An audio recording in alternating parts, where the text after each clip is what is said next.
Liquor distillers Digger Maines and Mark Ramsey gained both fame and notoriety from being part of Discovery Channel's controversial reality television series Moonshiners.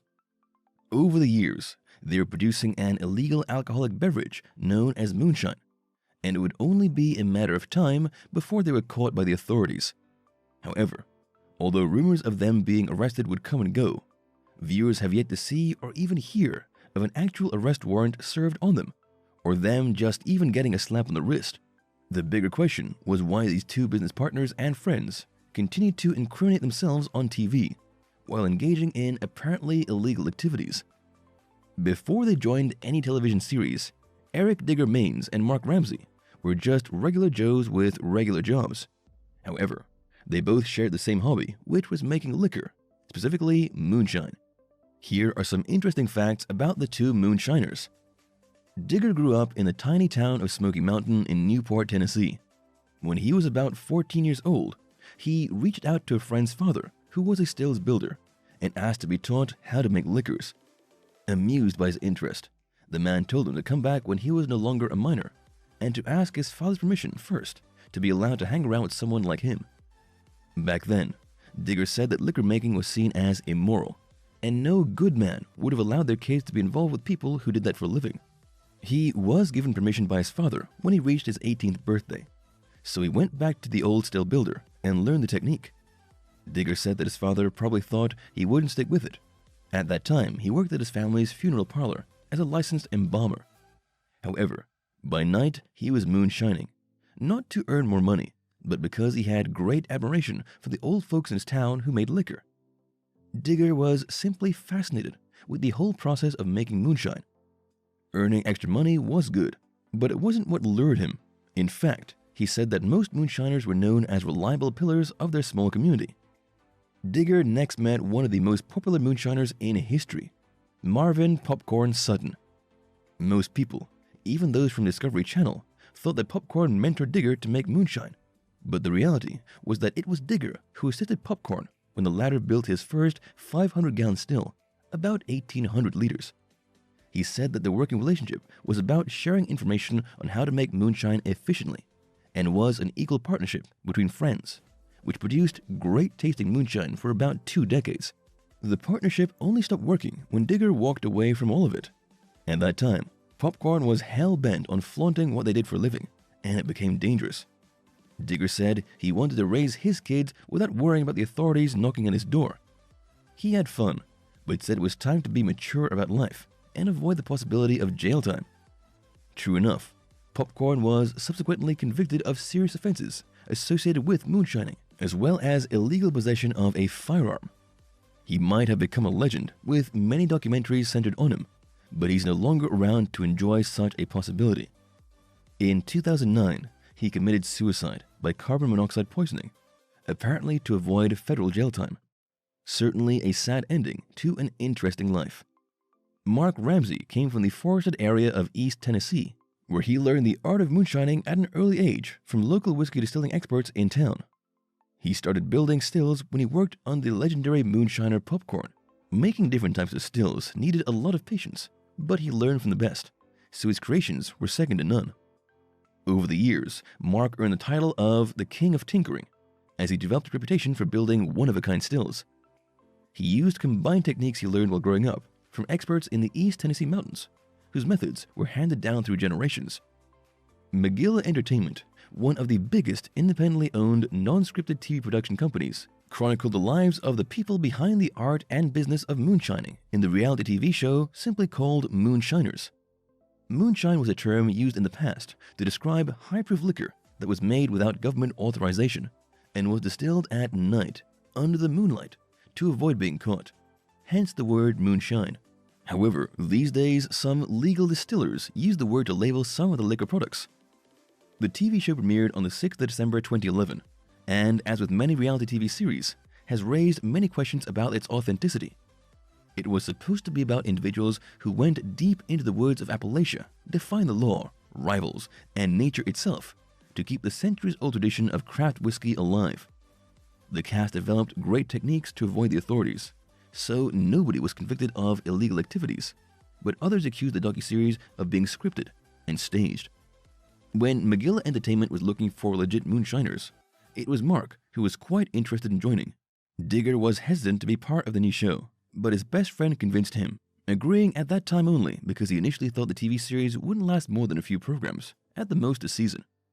The executive producers told him that the show was on the verge of being cancelled as the ratings dwindled after the novelty about moonshining wore off.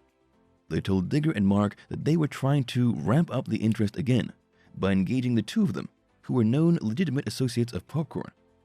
The duo became part of Moonshiners during the 4th season, and viewership numbers immediately increased.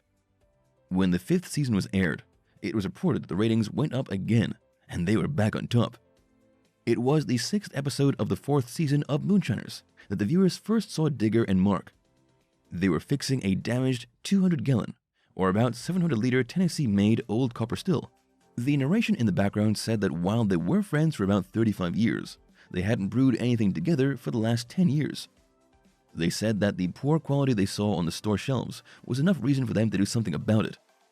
Mark convinced Digger not only to fix the still, but to actually make moonshine again. Digger was on board, only as long as his wife didn't know about it. By the 8th episode, they were back in business with a new brew of moonshine, after 15 years of being on the straight and narrow path. Mark and Digger knew all the tricks to avoid the authorities when hauling and distributing 150 gallons, about 500 liters of moonshine. Digger said they had always been cautious and used decoy cars so it couldn't be traced back to them. In season 5, Digger bought a funeral hearse, and Mark was quite surprised about this, but didn't want to ride inside it initially, as he felt that he would ride in it for genuine purposes soon enough. However, he knew that it was the perfect way to fly under the radar, and it had lots of cargo room. It harked back to the day when the mafia would stage a funeral procession with coffins stacked to the hilt with booze, and they only stopped using it when they were busted by the police. Apparently, the police noticed that the mourners would go home in high spirits. Definitely a pun. Halfway through their goal of making and distributing 900 gallons, over 3,000 liters of moonshine in the 6th season, they sold 60 gallons, or over 200 liters, of premium gin to a high roller. When Mark and Digger were on their way to meet the client through the liquor broker and comedian Killer Bees, they became apprehensive, especially when they entered an affluent area in the city, and then saw 3 cameras while entering the driveway of the estate. They realized they were out of their element, but were surprised that the client was Ed King, the former guitarist of the legendary rock band Lynyrd Skynyrd. He approved of the taste, but was surprised at the cost of $500 per gallon, so that would be about $30,000 in all. Initially, he said he'd think about it because of the expense, and Mark apologized to him because he thought that it was already a done deal. They told him that they would be in town for another day, so he could think about it. However, they were still in the car driving from the house when he called to say he would take it all. During the final episode of the 7th season, Digger and Mark were on their last day of delivery and chose the hearse as their vehicle. The coffin was filled with moonshine worth $5,000, and the dynamic duo was in their formal wear, posing as funeral employees. However, they were stopped by the police as they were running with expired tags. The policeman was curious as to why they were going to a funeral at night, but Digger said that they were just delivering a coffin to a funeral parlor. They were told to put a sticker on their plate so that they could leave. Digger did that and they were let go, then safely delivered the liquor and were paid without any further incident. Popcorn's widow, Pam Sutton, called Mark and Digger about something that had been bothering her for quite some time. After her husband's death, Pam was referred to in the moonshine world as the Moonshine Queen. Mark said that she was like family to them, and so they visited her to ask her about her problem. She said that shortly after they married, Popcorn told her that he had a hidden stash of 60 gallons of moonshine that would easily be worth about $35,000, and there was a huge demand for Popcorn's legacy, so the value could be much higher. They based the value on the recent alcohol stash from the famous Antarctic explorer, Sir Ernest Shackleton, which was found buried under one of his cabins, still encased in ice. She said that if they found the stash, she could comfortably retire, but she couldn't trust just about anyone, so she asked for Mark and Digger's help. The moonshine duo told Pam that they would try their best to look for it, but it's unknown if they were successful.